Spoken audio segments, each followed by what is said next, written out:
আনন্দ করো, তবে সাবধানে। রোবটকে গাইড হিসেবে নেওয়া যায়, ছোট থেকে বড় সবারই এর ভেতরটা ঘুরে দেখতে। আর সূর্যটা জাস্ট আইফেল টাওয়ারের পিছন দিকে। টয় ট্রেনও চড়ে, এই দেখো। দাদা এই সাইকেলগুলো কত নিয়েছে?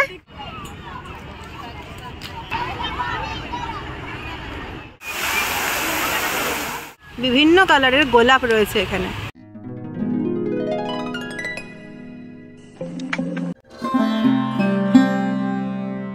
হ্যালো গাইস, কেমন আছো তোমরা সবাই? আমার চ্যানেলের আরও একটি পর্বে তোমাদের সকলকে স্বাগত জানাই। আজকে এসেছি 24 তারিখে, আগামীকাল হলো ক্রিসমাস।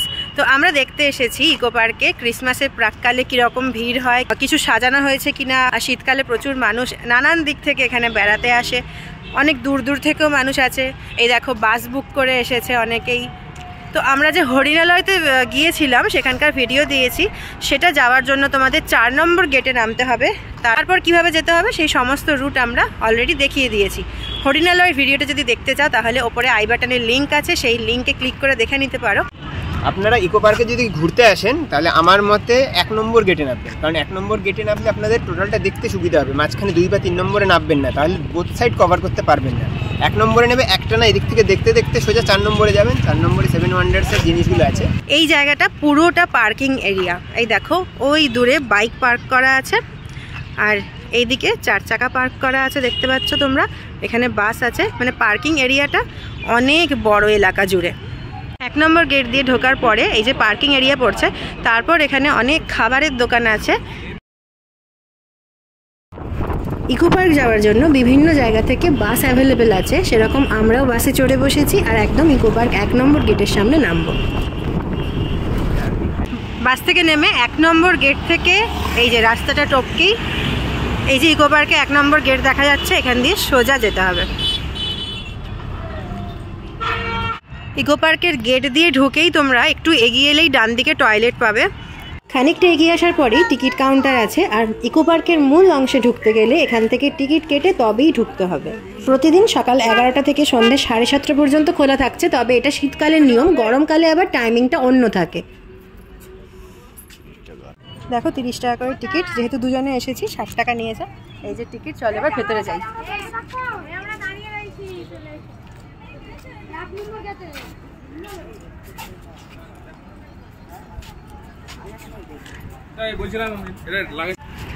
ইকো পার্কের 1 নম্বর গেট দিয়ে ঢুকে তোমরা এখানে ম্যাপ পেয়ে যাবে। গেট নাম্বার 1, 2, 3, 4 4টে গেটেরই পুরো ম্যাপটা এখানে দেওয়া আছে, আর এখানে নেভিগেশন ম্যাপও আছে। এখান থেকে এটা দেখে নিয়ে তারপর তোমরা জার্নি শুরু করতে পারো। পিকনিক স্পট হিসেবে ইকো পার্কটা খুব ভালো জায়গা, এখানে প্রচুর মানুষ আসে পিকনিক করতে। এখানে খাবার দাবার নিয়ে আসাটা অ্যালাউড। দেখো এখানে কত মানুষ এসেছে, পিকনিক করছে। শুধু এই রিকোয়েস্ট করবো, এত সুন্দর জায়গাটাকে তোমরা নোংরা করো না। এখানে প্রচুর ডাস্টবিন আছে, সেখানে গিয়ে ফেলো। ফুড কোর্ট আছে, এখানে মানুষজন বসে খাচ্ছে। ইকো পার্কের মধ্যে টয় ট্রেনও চড়ে, এই দেখো। ইকো পার্কটা এই টয় ট্রেনে করে ঘোরানো হয়, এটা কিন্তু বেশ মজার। পুরো ইকো পার্কটা 480 একর এলাকা নিয়ে বিস্তৃত, আর সেই সঙ্গে এই যে পুরো জলাশয়টা দেখতে পাচ্ছ, বোটিং হয়, আরও নানা রকম জলের মধ্যে খেলা হয়, সেগুলো আমি পরে দেখাচ্ছি। এই খেলাগুলোর বাচ্চারা কিন্তু প্রচণ্ড মজা পায়। পুরো জলাশয়টা 104 একর এরিয়া নিয়ে বিস্তৃত, তাহলে বুঝতেই পারছো ইকো পার্কটা কতটা বড় এলাকা। একদিনে ইকো পার্ক কভার করা একটু টাফ, যদি একদম সকাল সকাল আসতে পারো তাহলে পুরো ইকো পার্কটা তোমরা ঘুরে দেখতে পারবে।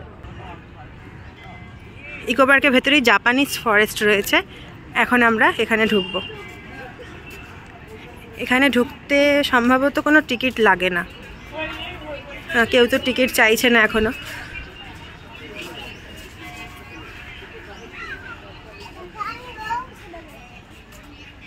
বুদ্ধের অনেক বড় একটা মূর্তি রয়েছে এখানে।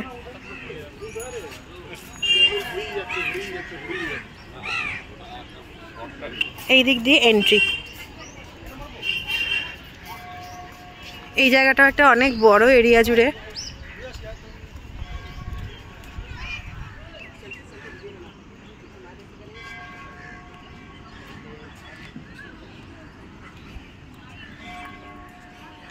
ওই যে দূর থেকে মনেস্ট্রিটা দেখা যাচ্ছে, বাহ খুব সুন্দর, আর বেশ একটা নিরিবিলি শান্তি পরিবেশ রয়েছে এখানে। গেটটা দেখতে পাচ্ছ পুরো গাছ দিয়ে সাজিয়েছে, খুব সুন্দর লাগছে। এবার আমরা ঢুকবো। এই যে আমরা মনেস্ট্রির একদম কাছে পৌঁছে গেছি।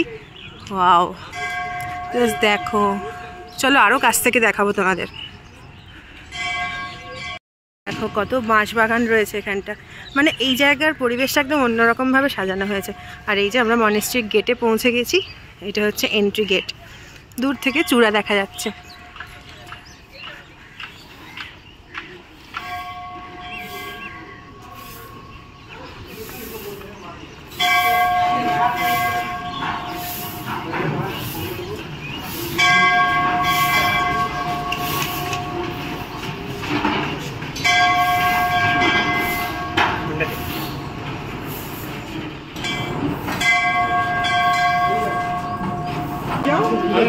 আরে যাক না, জুতো খুলে আছে।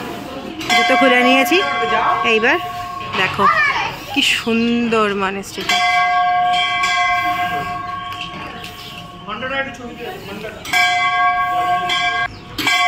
এই দেখো ভেতরে গৌতম বুদ্ধ বসে আছেন আর এই যে ঘন্টা বাজছে।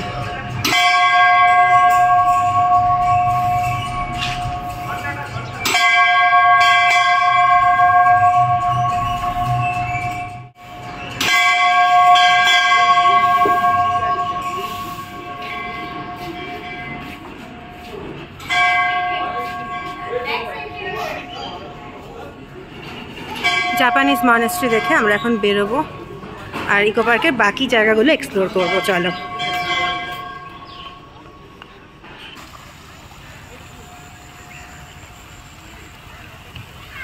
জাপানিজ ফরেস্টে এসে তোমরা যদি জাপানিজ খাবার খেতে চাও তাহলে এখানে একটা রেস্টুরেন্ট আছে। এই রেস্টুরেন্ট থেকে তোমরা জাপানিজ খাবার অর্ডার করেও খেতে পারো। তোমরা হয়তো অনেকেই জানো না, ভারতের বৃহত্তম উদ্যান হলো ইকো পার্ক।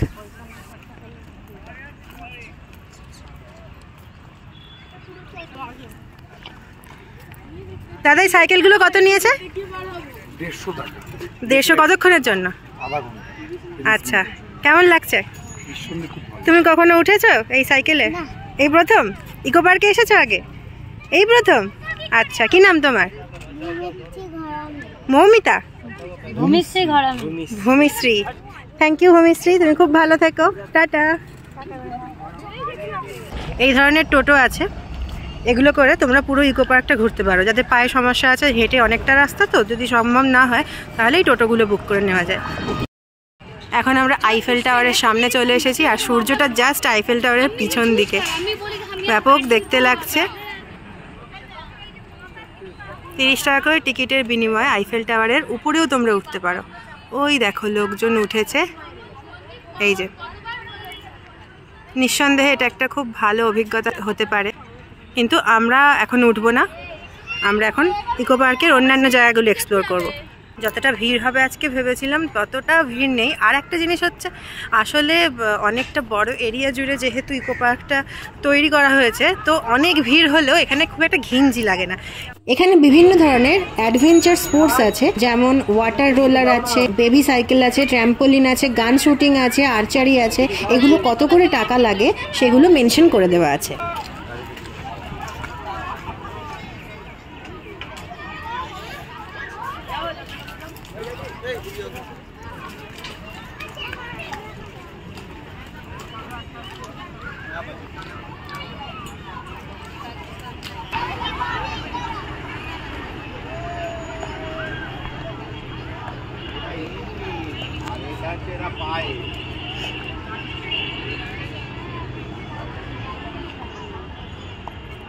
মাত্র 150 টাকার বিনিময়ে 30 মিনিটের জন্য এখানে সাইকেল ভাড়া দেওয়া হয়।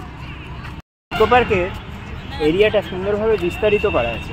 দেখুন এইদিকে জলাশয়, জলাশয়ের পাশ দিয়ে সুন্দর গ্রাস এরিয়া, তার পাশেই পার্কের মতো লম্বা টানা রাস্তা, ঠিক রবীন্দ্র সরোবর টাইপের পুরো এলাকাটা জুড়ে সুন্দরভাবে জলাশয় আছে, গ্রাউন্ডও আছে, খুব সুন্দর দেখতে লাগে। 2 নম্বর গেট থেকে ঘুরতে ঘুরতে এখন 2 নম্বর গেটে পৌঁছে গেছি। ওই যে সোজা দেখছেন মানুষজনেরা ঢুকছে, ওটা হচ্ছে 2 নম্বর গেটের এন্ট্রি। এবার আমরা এই সাইড দিয়ে আবার সোজা হাঁটতে থাকবো 3 নম্বর গেটের দিকে। ইকো পার্কে এসেও এই শীতকালীন আমেজটা ভীষণভাবে উপভোগ করছি। আর এই জায়গাটা, এই জলের রাইডগুলো করতে সবাই খুব ভালোবাসছে। প্রাইসও আমি তোমাদের অলরেডি দেখিয়ে দিয়েছি। পিকনিক করার জন্য ইকো পার্কের এই জায়গাটা কিন্তু খুব আইডিয়াল একটা জায়গা। আর আমি দেখতে পাচ্ছি এখানে প্রচুর মানুষ এসেছে পিকনিক করতে, তারা সাথে করে খাবার এনেছে, সেই সঙ্গে একটা জমজমাট ব্যাপার যেটা, সেটা ভীষণ উপভোগ্য। শীতকাল থাকতে থাকতে অবশ্যই ঘুরে যাও। এছাড়া 12 মাস ইকো পার্কের সৌন্দর্য উপভোগ করার মতোই, কিন্তু শীতকালে এটা আলাদাভাবেই সেজে ওঠে। চারদিকে ফুল গাছ, গাঁদা ফুল, চন্দ্রমল্লিকা, পিটুনিয়া, এই জিনিসটা ভীষণ মানে গাছে গাছে ফুল, এত সুন্দর সাজানো গোছানো জায়গা, মানে মেনটেনও তো করা হয় খুব ভালোভাবে। একটা ওয়েল মেনটেন্ড জায়গা হচ্ছে ইকো পার্ক।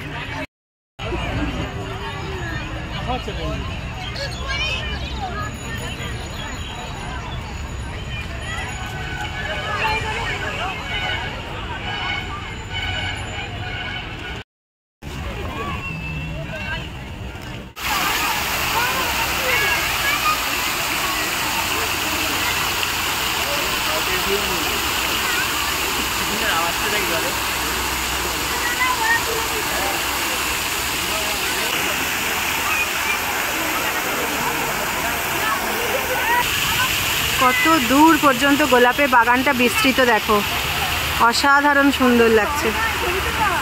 এখানকার কোনো গাছে ভুলেও হাত দিও না, কারণ এখানে কোনো গাছে হাত দিলে কিন্তু 500 টাকা জরিমানার ব্যবস্থা আছে।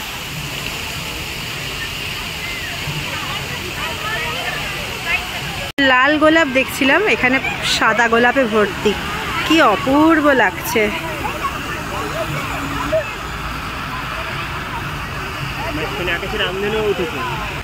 এই দেখো আকাশে রামধনু, ওয়াও, দেখতে পাচ্ছ? পরিষ্কার বোঝা যাচ্ছে কিনা বুঝতে পারছি না, কিন্তু আমরা খালি চোখে একদম পরিষ্কার দেখতে পাচ্ছি। এত সুন্দর প্রাকৃতিক পরিবেশ, সেই সাথে এত সুন্দর সুন্দর ফুল গাছ আর রামধনু, একদম জমজমাট কম্বিনেশন। বিভিন্ন কালারের গোলাপ রয়েছে এখানে, দেখতে পাচ্ছ, হলুদ রঙের গোলাপও আছে।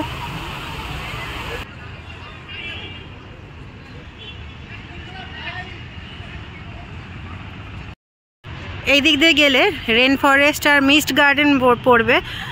শীতকালের জন্য ওগুলো বন্ধ আছে। এখানে প্রচুর বড় বড় মাঠ রয়েছে, এখানে তোমরা বন্ধুরা মিলে এসে খেলাধুলো করতে পারো, ক্রিকেট, ব্যাডমিন্টন সবাই খেলছে।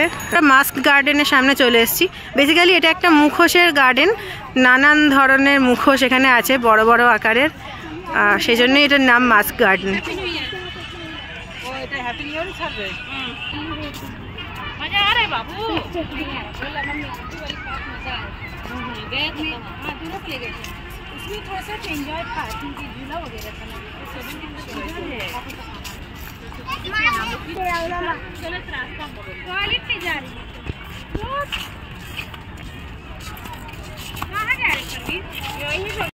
বড়দেরই না, এখানে বাচ্চাদের সাইকেলও অ্যাভেলেবেল। এই দেখো ছোট্ট ছোট্ট বাচ্চারা সাইকেল চালাচ্ছে।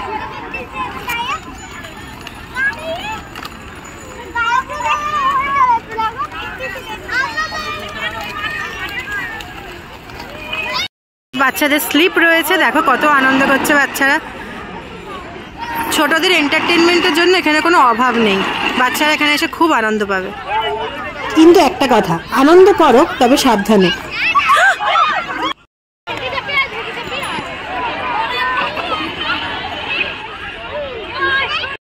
গেট থেকে একটু এগিয়ে এলেই বাঁদিকে বাটারফ্লাই গার্ডেন পড়বে। সুন্দর একটা বাটারফ্লাইয়ের লাইটিং করা আছে, দেখতে পাচ্ছ। আর এটা হচ্ছে এন্ট্রি গেট। বাটারফ্লাই গার্ডেনে ঢোকার জন্য কোনো টিকিট লাগে না, 4টের মধ্যে এসে তোমরা এমনিই ঢুকতে পারো। রং বেরঙের প্রজাপতি দেখতে কার না ভালো লাগে বলো, মানে এটা স্বর্গীয় অনুভূতি হয় একসাথে এত প্রজাপতি দেখলে। ভেতরটা খুবই সুন্দর, কিন্তু আজকে আমরা ঢুকতে পারলাম না যেহেতু 4টে বেজেও গেছে। তোমরা কিন্তু অবশ্যই বাটারফ্লাই গার্ডেনে ঢুকে দেখে আসবে, একদম মিস করবে না। ইকো পার্কের 6 নম্বর গেটে রয়েছে ধামসা ট্রাইবাল কিচেন। এই রেস্টুরেন্টের ঠিক পাশেই রয়েছে সোলার ডোম, যেটা খুব রিসেন্ট উদ্বোধন হয়েছে নভেম্বর মাসে। এখানে নাকি 100 টাকার বিনিময়ে রোবটকে গাইড হিসেবে নেওয়া যায়। ছোট থেকে বড় সবারই এর ভেতরটা ঘুরে দেখতে খুবই ভালো লাগে। এর ভিতরে অনেক ইন্টারেস্টিং জিনিস আছে যেগুলো দেখতে অনেকটাই সময় লাগবে। অন্য কোনো দিন আমি ডিটেলসের সাথে সোলার ডোমটা তোমাদের ঘুরে দেখাবো।